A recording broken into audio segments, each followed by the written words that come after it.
The next comedian, thank you. The next comedian, this is her first time here, and I'm telling you that because she is unbelievable. Her day job is in marketing. She has 2 startup businesses and 1 nonprofit. And now she's trying her hand at stand-up in a pandemic. Ladies and gentlemen, the one, the only Patti DiAgostino! Hand her that.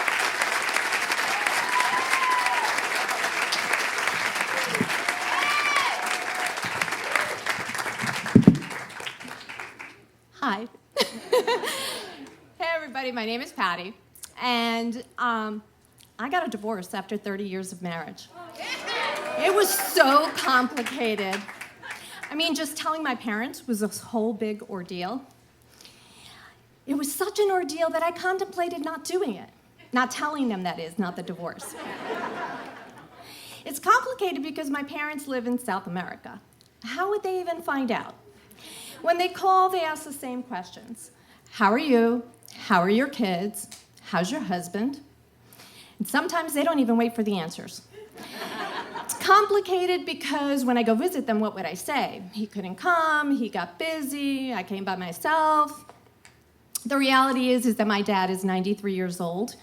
He's blind and he's hard of hearing. Is he really going to know if I have a husband there or not? I don't think so.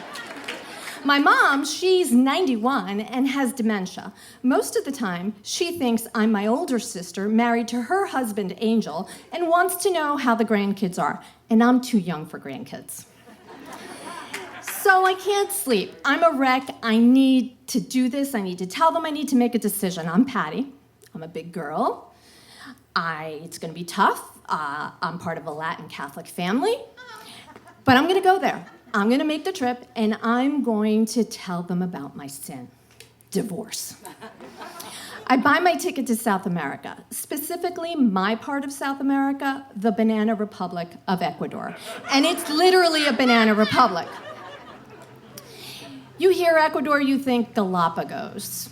But where my parents are, Manta, isn't anywhere near the Galapagos. It might as well be on the other side of the world. I've been going to this country since I was 1. That's 54 years. I've never been to the Galapagos.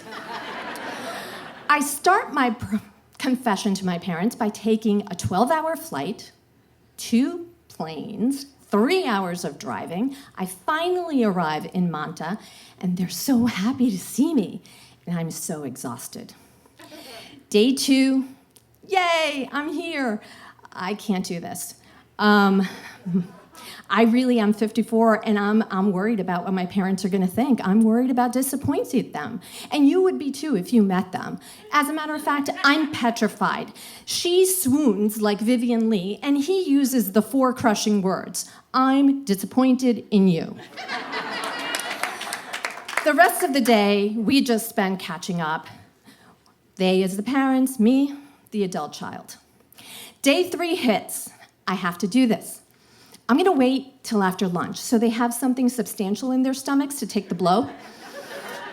Mom, Dad sit down on the couch in the living room. I hold their hands.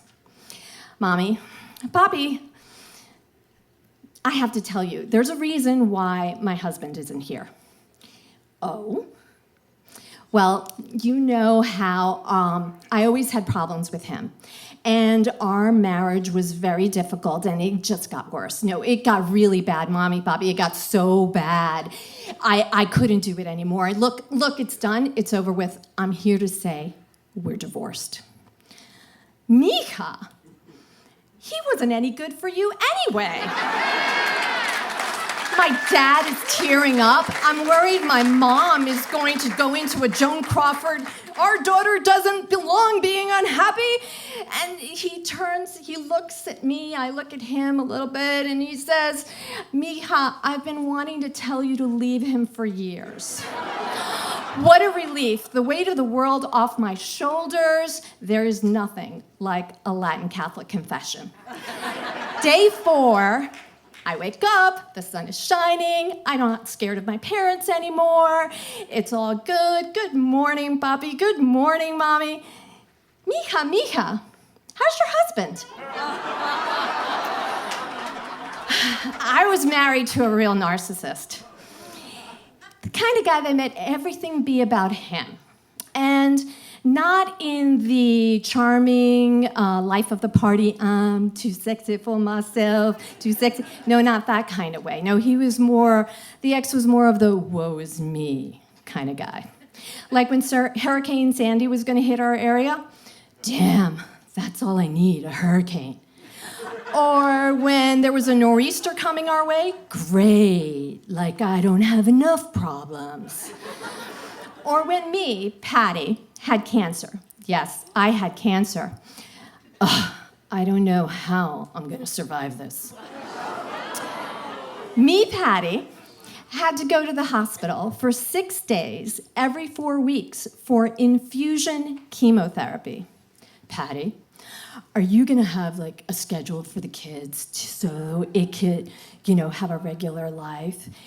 And he says, I'm not doing that, he says. I'm getting them sleepovers so that I could hang out with you at the hospital. I'm gonna bring the mail, the checkbook, and you can pay the bills. And this way, you'll feel connected to us. Really? 2 kids, a schedule, all you have to do is follow it, and you want an opt-out plan for a sleepover. That's right, you're hearing it right, guys. I had cancer, and I still couldn't get away from his clawing, suffocating narcissism. I thought chemo was toxic. Try suffocating narcissism. He was like...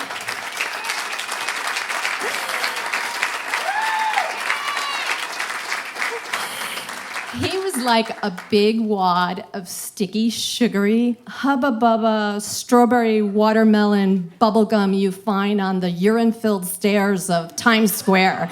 And he was stuck in the crevices of my favorite shoe. The kind of guy that thought the holidays were about his needs, not the needs of the 2 children or the 20 people that were coming over. Even my divorce, me divorcing him, was all about him. Patti, you're not in your right mind. You're losing it. It's the chemo. It was toxic on your brain. I'm not going to allow it. You're gonna regret this. And it dawned on me. He was onto something. He was trying to tell me something about himself. He was not toxic. He was not a narcissist. He was something different. It was short, there's a short word, and to the point. He was a dick. And I had to tell him. He needed to know we don't speak, so it has to be an email. For this new discovery about himself, Dick, in an email. But it can't put anything in the subject line because this way he'll be tempted to open it, and then there'll be one word, Dick. But it needs a thoughtful delivery. So what font would I use? Times New Roman, that's too serious. And Arial is too weak. Calibri is simple yet modern. I'm gonna go with that. What size? 12 point seems respectable. Bold, that seems like shouting and no. Underlining is just gonna make it look like a hyperlink and that's distracting. Italics adds some flair to it and personalizes it. I'll go with that. Punctuation, Dick, period. No, that's too finite, and clearly his dickness has no end. Question mark, no, I'm not asking, I know he's a dick. Exclamation point, that looks like an insult, and I'm just stating a fact. I think I'm gonna go with an ellipsis. You know, those 3 little dots in a row that indicate more, ongoing, never ending, an infinite quality to that special state of being. That's it, an email. Oh, and I'm going to embed a YouTube video for the new theme song I found for him by Miles Betterman. Dickhead, you're a dickhead. Everyone knows it, everyone but you. That's it. So 1 word, 3 dots, italics, and I'm gonna give him a 12-point Calibri font for his dick, which was a 9-point font at a hard best. Yeah. Thank you, everybody.